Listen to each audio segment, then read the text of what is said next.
ایک جوان تھا، مسجد میں آیا، لوگوں سے کہنے لگا روٹی کھلاؤ.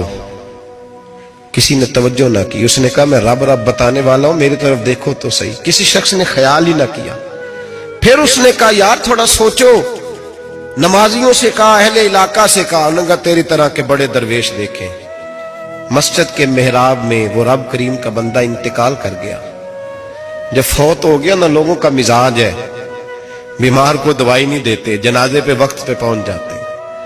جب کوئی گر رہا ہوتا ہے تو سہارا کوئی نہیں دیتا. جب کوئی گر جاتا ہے، ٹانگ ٹوٹ جاتی ہے، تو تیمارداری کو زمانہ پہنچ جاتا ہے.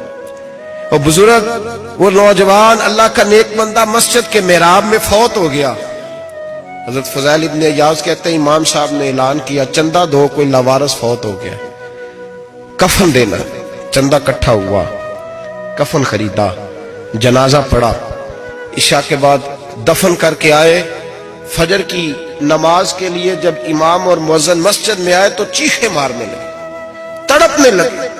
دور دور تک آوازیں پھیل گئی. دنیا دوڑی آئی. کیا ہوا؟ کہنے لگے وہ جو تم نے کفن پہنایا تھا وہ یہاں پڑا ہوا ہے، اور دیکھو کفن پہ تحریر لکھی ہے. تحریر کیا ہے؟ عرش کے مالک نے فرمایا میرے دوست نے روٹی مانگی، تم نے دی نہیں. اس نے تمہیں میرے قریب کرنے کے لیے اپنی طرف توجہ کرائی، تم نے کی نہیں. اور میرا یار تمہارے کفن کا محتاج تھا، سنبھال کے رکھو اپنا کفن، میں نے اسے جنت کا لباس عطا فرما دیا، سنبھال کے رکھو. یہ کوئی لاوارثوں کا ٹولہ ہے؟ اعلیٰ حضرت فاضل بریلوی رحمت اللہ علیہ کے مکان کی دیوار گر گئی. ایک کونا مکان کا، آپ جانتے ہیں پرانی دیواریں چھوٹی ہوتی تھی اور بارشوں میں اکثر گھروں کی دیواریں گری ہوئی ہوتی تھی. ایک سائیڈ کی دیوار گر گئی تو اس کونے میں ہندوؤں کا گھر تھا. اب مستری صاحب رات کو آئے، ان سے بات ہوئی تو کہنے لگے سویرے کام شروع کروں گا. کہا ایک دو صاحب نے کہ ہندوؤں کا گھر ساتھ ہے اور وہ دشمن بھی بڑے زیادہ ہیں، تو رات کو ہی ہو جائے. کہنے لگا جی نہیں میری مجبوری ہے، مزدور کہاں سے لاؤں گا، بڑے معاملات ہیں، سویرے شروع ہوگی. اب رات کو مولانا ظفر الدین بہاری علیہ رحمہ کہتے ہیں بچے مدرسے کے، باقی سارے لوگ، سب کو جمع کیا گیا. چونکہ اس طرف سے تھوڑا خطرہ تھا ہندوؤں کی جانب سے. کہا جناب یہ بڑے دشمن ہیں اسلام کے، تو اس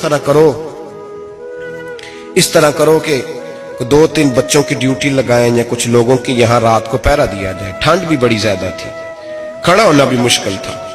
اعلیٰ حضرت رحمت اللہ علیہ عشاء کی نماز کے بعد جلدی حجرہ خاص میں تشریف لے جاتے تھے. اس رات جب دیکھا نا باہر شور ہو رہا ہے تو اسی طرح سر پہ ایک رومال لپیٹا تو باہر آ گئے. کہنے لگے کیا شور ہے؟ کہ حضور سردی ذرا زیادہ ہے تو یہاں کسی کی ڈیوٹی لگانی ہے پہرے کی.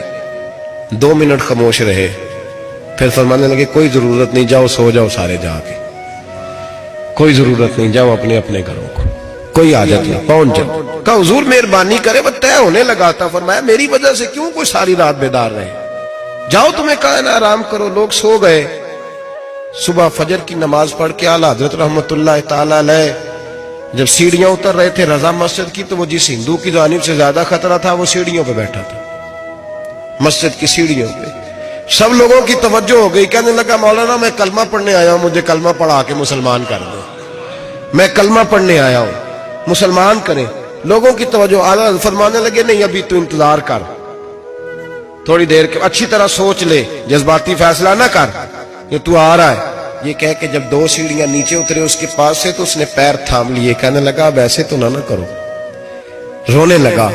اعلیٰ حضرت رحمت اللہ نے کلمہ پڑھایا، کچھ باتوں کی نصیحت فرمائی، تشریف لے گئے.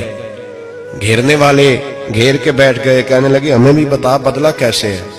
کہنے لگا دیوار گر گئی، آدھی رات کے وقت، آدھی رات تک انتظار کرتا رہا، پہرے دار کوئی نہیں، تو 2 تلواریں لے کر جب میں ان کے مکان کی جانب بڑھا، میں نے کہا آج گردن کاٹوں گا اور کاٹ کر کے نکلوں گا.